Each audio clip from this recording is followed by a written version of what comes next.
Imagine you move from a place where you lived all your life. Imagine you move and you leave all your children and wife. Starting all over again, but no one you know is around. Well, they didn't have to imagine. They built it up from the ground. How does it sound? Not easy because it isn't. Could have praised them, but it didn't. But the Ray Bond, that's a winner. And they ran straight to the finish. You get to know them up close and personal. Wait, just give me a minute. Welcome to the front row. Can I get a drum roll? Intentional. We may be immigrants, but we are still intentional. We are dependable. Welcome to the Intentional Immigrants Podcast. I'm Shanna. I'm your host, Yolanda Jack. I'm happy that you're able to join me here today.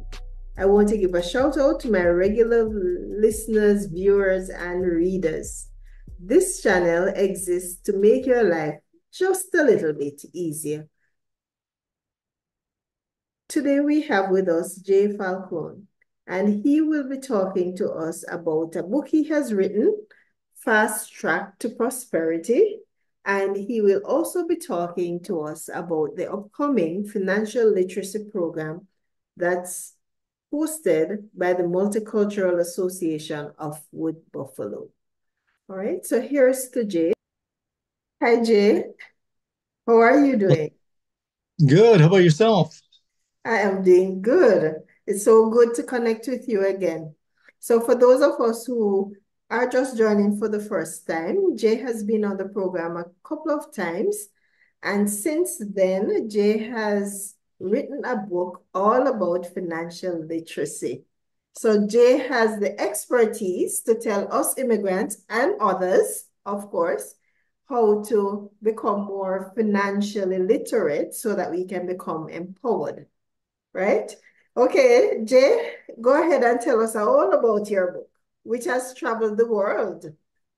Yes. Okay. Well, thanks. Thank you very much again for the opportunity to be on the show. Yeah. So since last time that we chatted, I was able to write a book, and what we did was when I wrote the book, I wanted to write it from a perspective that anybody can pick it up. Anybody in the world can pick it up, regardless of education, regardless of income level. So whether someone is working part-time as a student or a professional, doesn't matter how much money they're making, that they can pick up the book and actually get something out of it. So that's the way it was written, and it was really based on my experiences in teaching financial literacy at the Multicultural Association of Wood Buffalo over the last 10 years. So it's really a summary of some of the things that we teach at that program, but also there's stories in there from actual students that have gone through the program. Which is really good. So, and in fact, if you get a copy of the book, you'll see that there's a review from yourself, Yolanda, on the book. I really appreciate that because you attended the program. So the book is worth it just for you to see Yolanda's review there. Thanks for including me in your book, Jay.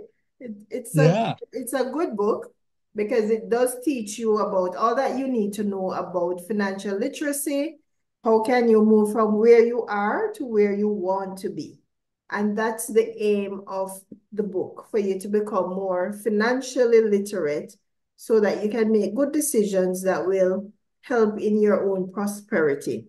So Jay, you mentioned about the Multicultural Association Financial Literacy Program. You have an upcoming one, right? Am I correct? Yeah, so we have an upcoming program. Maybe I'll talk a little bit about the book, so it's just people get an idea of what's in the book. Sure. And then I'll talk a little bit about the financial literacy program. So I've kind of set it up in three parts. Okay. So the Fast Track to Prosperity system that I've set up is pause, plan, and prosper. So let me talk a little bit about each one of those areas when it comes to financial knowledge and being successful. So you ever if you're driving or you're walking and you get lost, right? So what do? You don't just go in any direction. What you want to do is you want to pause. You want to pause and you want to take, inventory of where you're at, right? You want to know you want to be able to just say, okay, don't panic. I'm going to get to where I want to get to. So really the first part of the book, and I think it's probably the most important part of the book, is around the pausing. And in this part of the book, what I get people to do is to help them define their values around money. Okay. And what do I mean by that? Like, all of us come with certain values around money, and it's really framed from our upbringing, from our parents. It's framed from our friends. Sometimes, the people that we hang around with have an influence on our financial values. Our spouses, our partner, right? It could, again, could have a positive or negative influence on your values. And then, of course, our experiences that we have, right? And what I want you to do during that section is to just pause and think about that, because when you understand your values, you're more cognizant of them, and they help you make better decisions financially. And those values, I get people to think about their financial goals. Okay, so based on your values, so for example, if you're a conservative person when it comes to financial values, which is nothing wrong with that will determine what kind of investments you get into. That will determine how much credit you want to get. Those types, right? So what we do is we help you define your financial values, which then help you create your personal financial goals. And just like I said, when you get lost, you want to know where you are. In this first part of the book, I talk to you about how to measure where you are today financially. How do you do that? Now, when you go to the bank and get a loan or something like that, they do a quick calculation, but I get into a little bit more detail about, how to determine where you are today, because what you want to do is measure at some point in time, in the future, so that you can see your progress. Okay. So that's stage one, is pause, stay where you are. Stage two is what I call the planning phase. So when you're lost, you pause and you plan. Okay, what do I have? My GPS? Do I have do I have Siri? Do I have a map? Do I need to talk to somebody? That's planning section of the book. And what is here is more around how to control your money. Because if you don't control your money, you're not going to have enough money to invest so that you can prosper. And what I talk about, this is more like a budgeting technique, but I don't want people to be scared of the word budget, because people think of budget, we're going to count every penny, things like that. But that's not what this method is about. Are a lot of apps out there that you can track your money, but it's something that I've come up with of a way to, understand the money that's coming in, and then saying, okay, what kind of expenses do I have that are fixed, which means that they don't change. It could be your mortgage, it could be a car payment. Okay, that's one set of expenses. Then we have also what I call important expenses, which are things like paying down debt. You want to do that. Then I get into emergency fund, and the reason why I get people that I coach to have an emergency fund is because people get into debt because life happens, something comes up, the car breaks down, the furnace, especially with the cold weather we've been having, could break down, and people don't have money. So what do? They get into debt. So we help you set up an emergency fund, even a little bit every month, to get you to a certain level. Okay. And then we say, okay, put some money away for retirement, because we want you to save for the future. So once you've taken care of that, you're going to have some money left over. And that's the money that you can use to spend the way you want. So if month you want to go out a little bit more for dinner, you can do that as long as it's within that spending margin. Okay. If you want to spend it on something else, you can do that too. But I want to get away from the budgeting where it says you can't do this, you can't do that. It's more about calculating that spending margin, which is okay every month, and then allowing you to spend it every way. So that's what I call the planning process. Okay. Yeah, so because there's pause. There's pause first. There's pause. And then there's planning. Okay. And then the third part is prospering finally. So what we do there is how do you make that money that you've saved go further? So, credit is good to have because you're going to need credit to buy big items like a home or a car. What kind of debt to get into, and then what kind of long-term investments should you get into so that you can actually prosper. Okay, so that's the way the book is written. It gives people a lot of ideas. I tell people up front in the book, hey, listen, this isn't anything new. It's not rocket science. But sometimes we need to hear things over and over again. I know I do. I've read these things over and over the years. And finally, it kind of sticks and you do it. So exactly. Yeah. The book is not complicated.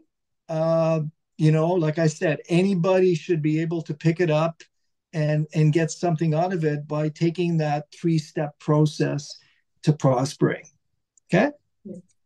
Okay, because you don't know everything, and as you said, hearing it again, you probably hear it in a different way. So you knew it all along, but sometimes when you hear it in a new way, a different way, that lets the light bulb come on, and you say, "Oh, that's what I need to do." Yeah, because sometimes we need to hear things over and over again. Yeah. And we dismiss it, but so that's why I say it's not complicated. It's a method. There's not a lot of statistics in there. There's, it's anyone can take the process, pause, plan, and finally you prosper. And really that's the method that I've been using to teach the financial literacy program that we've been having at the Multicultural Association of Wood Buffalo for about the last 10 years. And Yolanda, we've had about over 600 students come through that program. And many of them, because we set it up initially because of newcomers to Canada, because they've come from all over the world. And, they may have a concept of things financially in the country that they're from, but being in Canada, there's different tax laws, for example. There's a different banking system that maybe where they came from. They need to understand those type of things. They need to understand investments. So the program was set up to help really newcomers, but we've had people, even Canadians, come to the program. We've had high school students. And that's really what we teach in the program. So we're doing another offering this year. We've been offering it once or twice a year, and now we're doing it once a year. And we'll be offering it again starting February 13th. So we have 2 levels, level 1 and level 2. Level 1 is more of the basics. But when I talk about basics, I don't want people to think of that, well, it's going to be very basic information, and I probably know it, okay? Because what we found is, again, that individuals, even Canadians, don't understand a lot of the things that we talk about, like, for example, taxes. It's those things that, it's good to understand just some of the basics. So, for example, in level 1, we talk about banking. What kind of bank accounts should you have?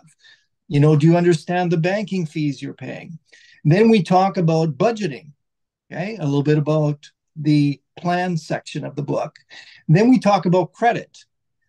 You may be coming from another country where your credit rating there doesn't matter here in Canada. You have to build credit here for you to borrow money from a bank, a lender. So we talk about credit, how to read a credit report, those type of things. Then we get into income taxes, like I was talking about. And that's the class that most students say that they learn the most from. Because if you think about it, Yolander, your biggest expense, if you're working or self-employed, is not your mortgage or your rent. It's actually your taxes in Canada. That's true.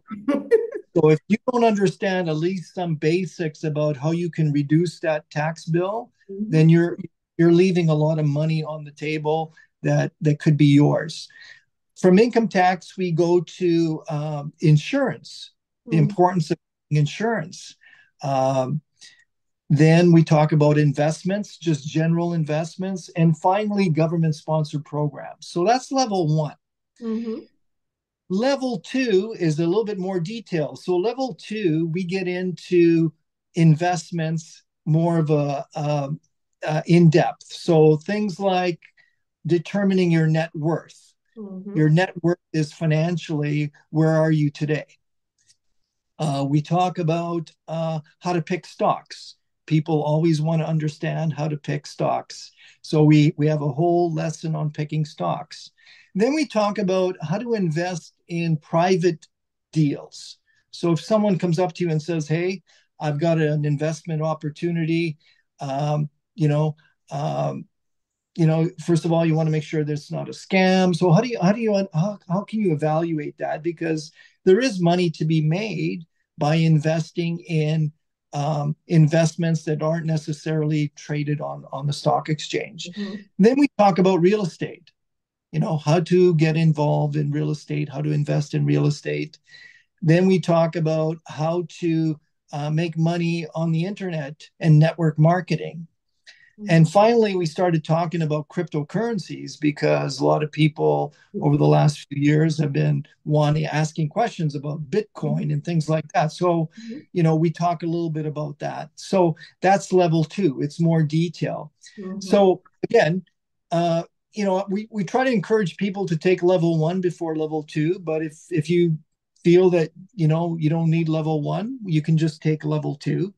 Now, in the course, we do have homework, right? And the reason for the homework is not so I can spend some time marking papers, but it's really intended to,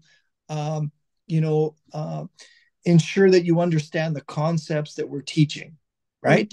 The homework is not very hard, but it does take some time. So, because a lot of people say, can I do level one and level two at the same time? You can, but then you're going to have twice as much homework. So be careful with that. But the assignments are pretty simple, but they're intended to help you understand the content of the lesson that we're taking. Because we do go every week, one lesson, and we go, fairly quickly, but, there's an opportunity to ask questions. We learn a lot from each other because there's people in the room, again, that come from all over the world. There's people that have lived in the community too, and we learn from experiences from each other. So that's a little bit about the program. And again, we're offering it February 13th and 14th. And, we want people to come out because, it has been a successful program. Individuals that have, completed the program always give us good feedback about what they've learned. And I always ask people to rate their level of financial literacy. So how much do they know about finances when they start the program versus the end? And there's always an increase in that financial literacy knowledge, which is really good to see. That's good. When does the program end, Jay? February 15th to April? Yeah, so the level one goes from February 13th to April 2nd. And level two goes 10 weeks. It goes from February 14th to April 17th. Okay. And it's at Keano College. It's in the evening from 7 to 9. So it's 2 hours. And then if you complete the program, we also, in the program, there's a copy of the book, which is valued at about $30 or worth a lot more if you get something out of it. But yeah, so you get a free copy of the book, you get all that instruction, and it's $30 for the course for MCA members and $40 for non-MCA members. And again, everyone that's taken the course said that it's worth more than that in terms of cost because of the value that they get, right? Yeah. So MCA meaning Multicultural Association. So you don't have to be an immigrant to attend this program. This program is for everyone. Once you use money, the program is for you. That's right. And in fact, we have, like I said, we've had some high school students come. We've had some parents bring their high school students, which is the best thing that you can do for your children when it comes to financial education. Because let's face it, we're not teaching financial literacy in schools. Right? Well, you want your kids to have a good understanding, which is another reason you as parents should take the program. So we've had parents come with their children. We've had couples come together, which is really a good idea because one of the things that sometimes happens in a partnership is that you don't have the same financial values or knowledge. So it's a great idea. We've had couples come and they've learned a lot from that.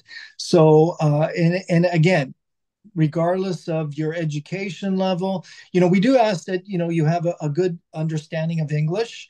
I try to teach, I use adult learning techniques. We go very slow.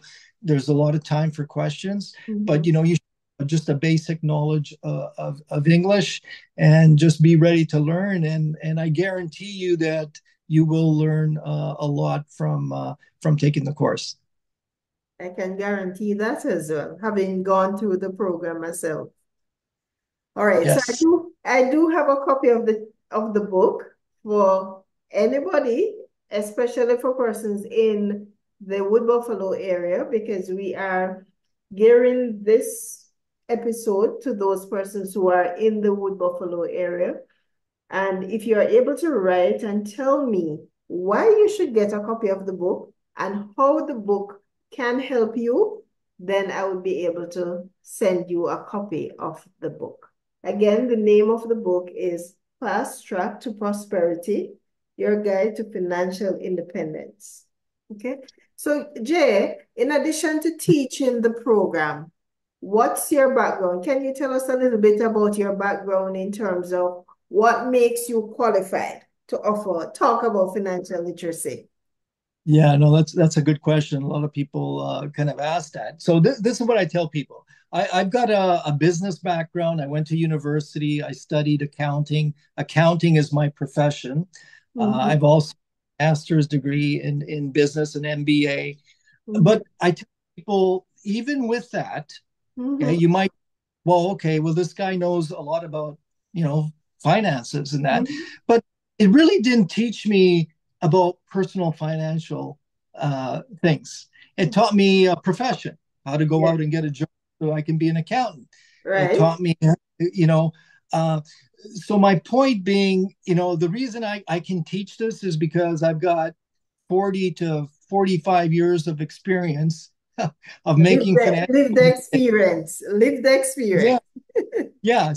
So my book is really a story. I got stories from when I was growing up, even as a young kid, all the way up to university, and then as an adult, about things that I've done, mistakes that I've made, how you can learn from that. So again, the book is not because I'm a financial expert, but it's because, I've had real life experiences, just like a lot of people that come through the program have.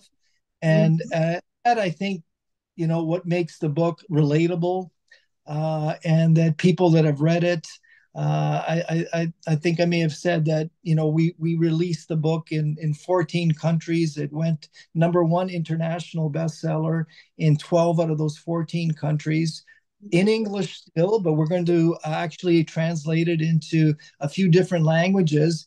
But the reason why I think it's been successful is that it touches people where they're at financially. People can relate to making mistakes. And one of the things that I have in the book, and I have a whole chapter devoted to this, is this whole thing about money shaming. How, we make financial mistakes. All of us have made them. And sometimes it causes us not to learn from that, but to stop us from going ahead from that. We don't forgive ourselves. So the book is not about money shaming. It's really about getting past that and making good financial choices so that we can become financially successful and prosperous. Okay. Oh, good to talk with you, Jay. And it's a good program. It's a very good program for those who are listening. Just make the sacrifice 2 hours each week, and you will come away with a wealth of knowledge, something that goes far beyond the money that you're spending on the course or on the book. All right. Jay, how can they register? So somebody wants to register. How do they go about registering for this program? Yeah, no, good question. So first of all, I would suggest that you do it very quickly because classes do fill up. We can only accommodate typically, 20 to 25 people a class, and they get filled up. But what they can do is they can go to the website, the Multicultural Association of Wood Buffalo, and there's 2 spots to register. One is for level 1, one is for level 2, and to do that very quickly, because again, the classes are going to be starting here in mid-February, and you'll want to register. You'll get a copy of lesson notes that you can make notes on too, and you can have that binder as a reference too. So it's worth doing that. So I suggest that again you go to that website, the Multicultural Association of Wood Buffalo, and maybe Yolanda, if you can just add it to the podcast so they can get to it. Yes, I'll add it at the bottom. So it's going to be in the link below, the description below. You'll find the link where you can go to register for the course, sign up for it. And of course, this is just basically 7-8 weeks of your life. And it's going to be a life transforming 8 weeks. Yes, I guarantee it. Like I said, everyone that's gone through the program have just had really good experiences with it, and they've learned a lot, and that's the whole name of the game when it comes to financial literacy. And like I said earlier, I think one of the good things about it is that if you can get a little bit more financial knowledge, it's also something important to pass on to your kids, because our kids are watching us all the time when it comes to values, and because getting into it in the schools, it's good for them to get good financial knowledge and skills from their parents from home. Yes, because it prevents them from making some unnecessary mistakes that sometimes they can't come back from. That's right. Okay. All right, Jay. All right. Is there a way people can make contact with you, or just through the Multicultural Association? Yeah, just through the Multicultural Association. But one of the things that I do in the program, I make myself available during the program or after the program. People call me with the questions on the assignments and things like that, and they'll have my email, my LinkedIn, and they can keep in contact with me too if they ever want to talk about any financial matters. Okay, thanks, Jay. And thanks for offering this program. You're welcome. We hope to see some folks out to this year's offering. Okay, thank you. And I'm sure the numbers are going to increase because the knowledge is worthwhile having. It certainly is. All right. Thanks, Jay. Thank you, Yolanda. If you have not already done so, like, share, and subscribe to the YouTube channel. The podcast is available on Spotify, Stitcher, and Podbean. There's also an Instagram account. Feel free to email me at intentionalimmigrants@gmail.com and tell me why you think you should get a copy of the book and how it will be able to help you.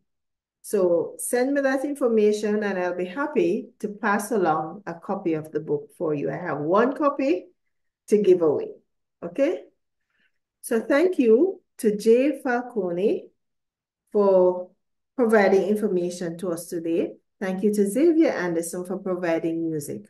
As always, I'm your host, Yolanda Jack, reminding you, he who watches the wind will not sow. He who watches the clouds will not reap. Ecclesiastes 11 and verse 4. You were born for greatness. Step out into your greatness so that mankind can benefit from you being here. So long, until next time. Intentional. We may be immigrants, but we are still intentional.